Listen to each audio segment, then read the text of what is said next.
The Speckled Band. Chapter 1. Helen's Story.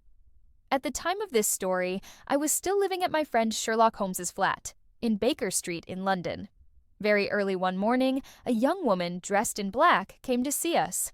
She looked tired and unhappy, and her face was very white. "I'm afraid of death. Mr. Holmes," she cried, "please help me. I'm not 30 yet, and look at my gray hair. I'm so afraid." "Just sit down and tell us your story," said Holmes kindly. "My name is Helen Stoner," she began, "and I live with my stepfather, Dr. Grimesby Roylott, near a village in the country. His family was once very rich, but they had no money when my stepfather was born. So he studied to be a doctor and went out to India. He met and married my mother there when my sister Julia and I were very young. Our father was dead, you see." "Your mother had some money, perhaps?" asked Sherlock Holmes. "Oh, yes. Mother had a lot of money, so my stepfather wasn't poor anymore." "Tell me more about him, Miss Stoner," said Holmes. "Well, he's a violent man. In India, he once got angry with his Indian servant and killed him. He had to go to prison because of that, and then we all came back to England. Mother died in an accident 8 years ago. So my stepfather got all her money, but if Julia or I marry, he must pay us £250 every year." "And now you live with him in the country," said Holmes. "Yes, but he stays at home and never sees anybody, Mr. Holmes," answered Helen Stoner. "He's more and more violent now, and sometimes has fights with the people from the village. Everybody's afraid of him now, and they run away when they see him. And they're also afraid of his Indian wild animals, which run freely around the garden. A friend sends them to him from India. And the animals are not the only wild things in the garden. There are also gypsies. My stepfather likes these wild people, and they can come and go where they like. Poor Julia and I had very unhappy lives. We had no servants. They always left because they were afraid of my stepfather, and we had to do all the work in the house. Julia was only 30 when she died, and her hair was already gray like my hair now." "When did she die?" asked Sherlock Holmes. "She died 2 years ago, and that's why I'm here. We never met anybody in the country, but sometimes we visited some of my family who live near London. There, Julia met a young man who asked to marry her. My stepfather agreed. But soon after this, she died." Miss Stoner put her hand over her eyes and cried for a minute.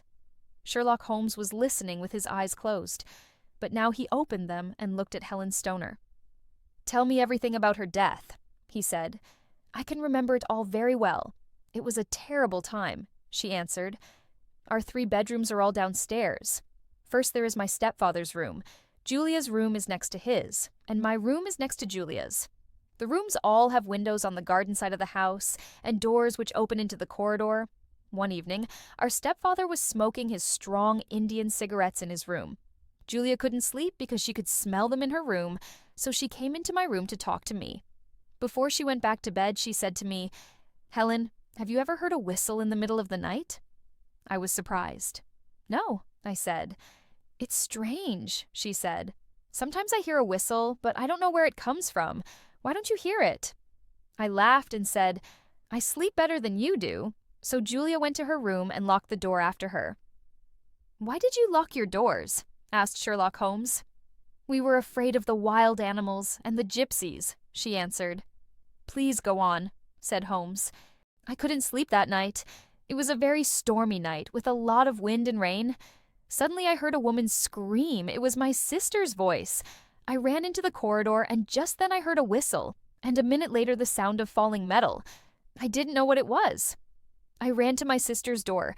She opened it and fell to the ground.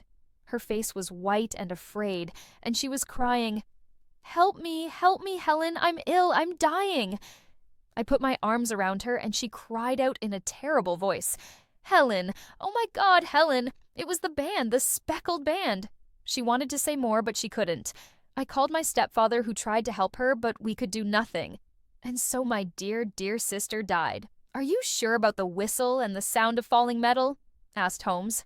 "I think so," answered Helen. "But it was a very wild, stormy night. Perhaps I made a mistake. The police couldn't understand why my sister died. Her door was locked and nobody could get into her room. They didn't find any poison in her body." "And what was the Speckled Band? Gypsies wear something like that round their necks. I think she died because she was so afraid, but I don't know what she was afraid of. Perhaps it was the gypsies. What do you think, Mr. Holmes? Holmes thought for a minute. He said. That is a difficult question, but please go on. That was 2 years ago, Helen Stoner said. I have been very lonely without my sister, but a month ago a dear friend asked me to marry him. My stepfather has agreed, and so we're going to marry soon.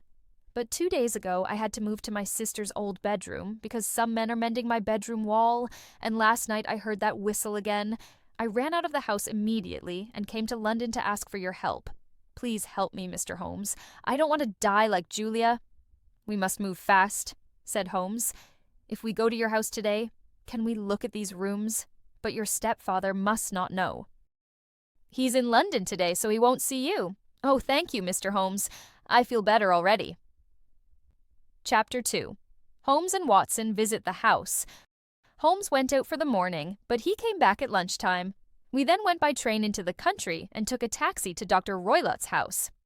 You see, said Holmes to me, our dangerous friend Roylott needs the girl's money because he only has £750 a year from his dead wife.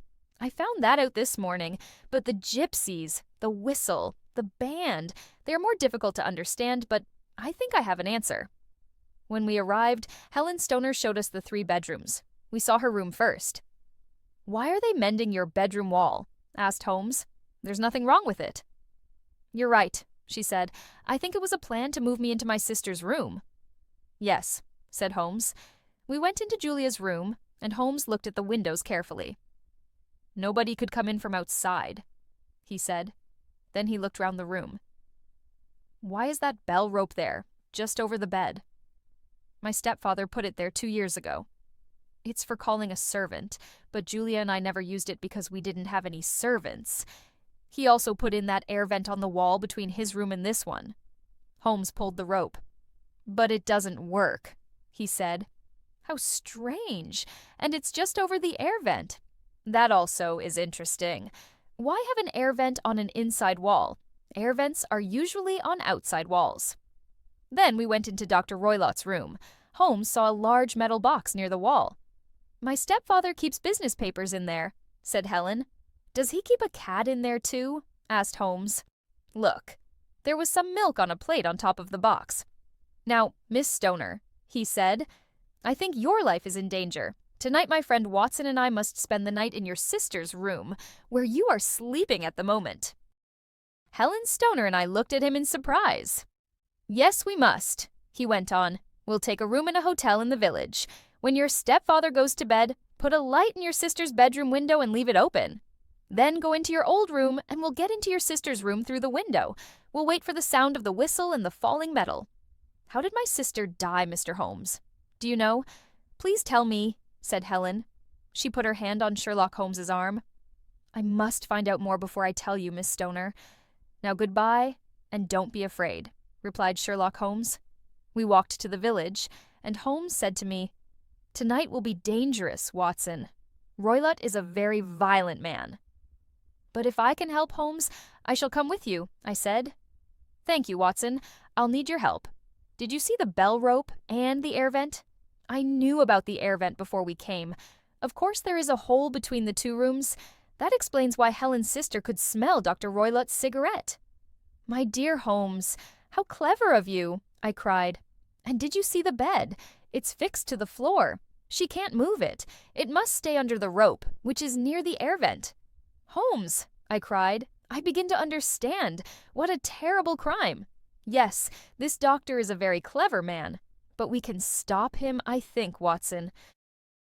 Chapter 3. Death in the Night. That night we went back to the house. When we saw Helen Stoner's light, Holmes and I got in quietly through the window. Then we waited silently in the middle bedroom in the dark. We waited for 3 hours and did not move. Suddenly we saw a light and heard a sound from Dr. Roylott's room, but nothing happened, and again we waited in the dark. Then there was another sound, a very quiet sound. Immediately Holmes jumped up and hit the bell rope hard. Can you see it, Watson? He shouted. But I saw nothing. There was a quiet whistle. We both looked up at the air vent, and suddenly we heard a terrible cry in the next room. Then the house was silent again. "What does it mean?" I asked. My voice was shaking. "It's finished," answered Holmes. "Let's go and see." We went into Dr. Roylott's room. The metal box was open. Roylott was sitting on a chair, and his eyes were fixed on the air vent. Round his head was a strange yellow speckled band. He was dead. "The band! The speckled band!" said Holmes very quietly. The band moved and began to turn its head. "Be careful, Watson. It's a snake, an Indian snake, and its poison can kill very quickly," Holmes cried. "Roylott died immediately. We must put the snake back in its box." Very, very carefully, Holmes took the snake and threw it into the metal box. "But how did you know about the snake, Holmes?" I asked. "At first, Watson, I thought that it was the gypsies. But then I understood. I thought that perhaps something came through the air vent, down the bell rope and onto the bed. Then there was the milk. And of course, snakes drink milk. It was easy for the doctor to get Indian animals. And because he was a doctor, he knew that this snake's poison is difficult to find in a dead body. So every night he put the snake through the air vent, and it went down the bell rope onto the bed. Of course, nobody must see the snake, so every night he whistled to call it back. The sound of metal falling was the door of the metal box, which was the snake's home. Perhaps the snake came through the air vent many times before it killed Julia, but in the end it killed her. And Helen, too, nearly died because of the snake. But tonight, when I hit the snake on the rope, it was angry and went back through the air vent, and so it killed the doctor. I'm not sorry about that. Soon after this, Helen Stoner married her young man and tried to forget the terrible deaths of her sister and stepfather.